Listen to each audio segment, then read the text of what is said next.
Good morning Jain दोस्तों, स्वागत करते हैं आप सभी को आज की सबसे बड़ी खबर में, आज की सबसे बड़ी न्यूज में। एक तरफ बात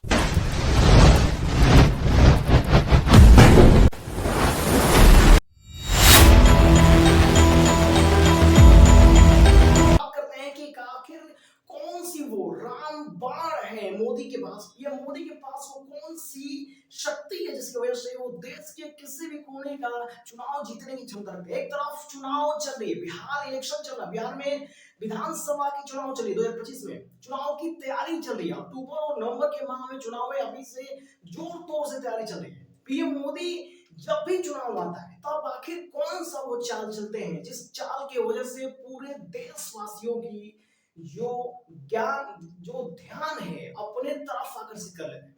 एक तरफ पुलवामा अटैक को देखिए, पुलवामा अटैक के बाद साल में चुनाव हुआ, उसको छोड़ दीजिए, कोई बात नहीं। इस साल देखिए 2025 में इंडिया और पाकिस्तान का युद्ध शुरू हुआ। ऑपरेशन सिंदूर के तहत इस युद्ध की समाप्ति की गई। इस युद्ध की समाप्ति ऑपरेशन सिंदूर के तहत कर दी गई। ऑपरेशन सिंदूर सिंदूर चला।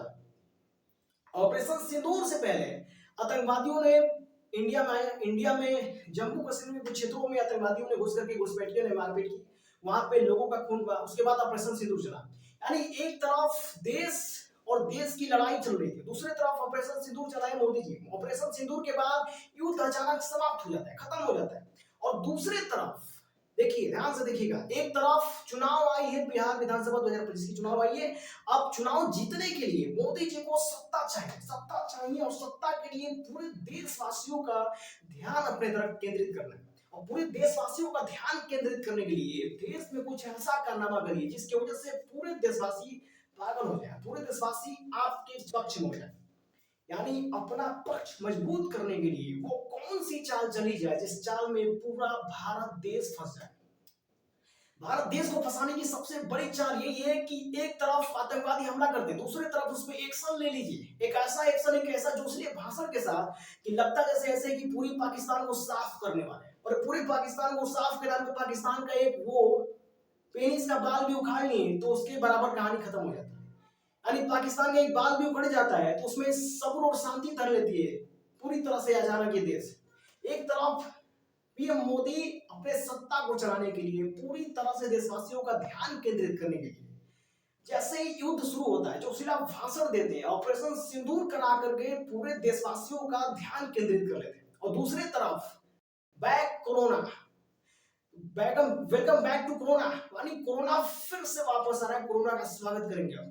कोरोना की लहर अभी से शुरू कर दी गई, कोरोना की लहर अभी से शुरू कर दी गई है। और जैसे ही चुनाव की समय आएगा और जैसे ही चुनाव के लिए विपक्ष पार्टी अपना चुनाव प्रचार प्रसार करेगी, वैसे ही देश के प्रधानमंत्री लॉकडाउन लगा देंगे। यानी देश लॉकडाउन, अब लॉकडाउन का खेल समझिए।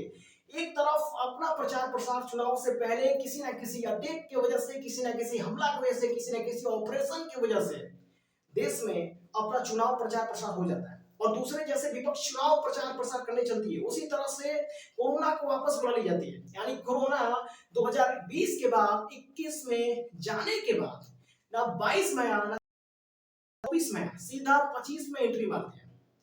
यानी कोरोना वायरस 2025 में वेलकम बैक कर रहा है, यानी फिर से वापस आ रहा है। और एक तरफ ऑपरेशन सिंदूर, ऑपरेशन सिंदूर से पूरे देश का ध्यान जो है मोदी की तरफ। और कोरोना वायरस से लॉकडाउन लग जाएगा जब विपक्ष चुनाव की प्रचार प्रसार करने चलेगा। यानी राजनीति इतनी हद तक चली गई है कि देश की कोई भी किसी भी पार्टी का सत्ता हो, अगर देश का एक बार सत्ता प्रशासन को अपनी सत्ता को छोड़ने की जब बारी आती है तो चाहता है कि क्या ऐसा कारनामा कर डालूं, कौन सी कारनामा कर डालूं कि पूरे देशवासियों की जो ध्यान है अपने तरफ केंद्रित हो जाए और फिर एक बार प्रधानमंत्री बन जाए, अपनी सत्ता प्रशासन सत्ता चलती रहे। और अपनी सत्ता को बढ़ाने के लिए कैसा चाल चला जाए, कैसा चाल चला जाए जिस चाल में एक बार फंस जाए, चारों खाना चित हो जाए।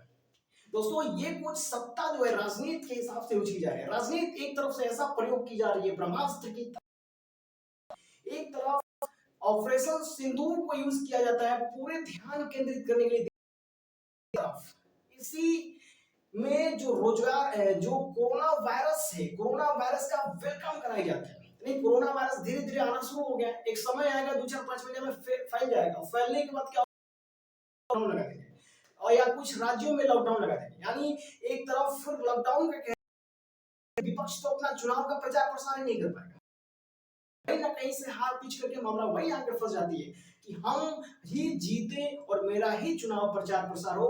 विपक्ष तब तक नहीं आ सकता जब तक मैं सत्ता की कुर्सी पर बैठा हूं। दोस्तों, ये रही थी एक खतरनाक वो राजनीतिक गुरु, जो बीजेपी के राजनीतिक गुरु पीएम मोदी की सबसे बड़ा मास्टर माइंड जो है, इस तरीके से इसी सिस्टम पे काम करता है। और इसी सिस्टम पे काम करने की वजह से आज किसी भी जाने के बाद वो चुनाव जीत जाते हैं, क्योंकि विपक्ष तो ठीक ठाक से प्रचार ही प्रसार नहीं करता।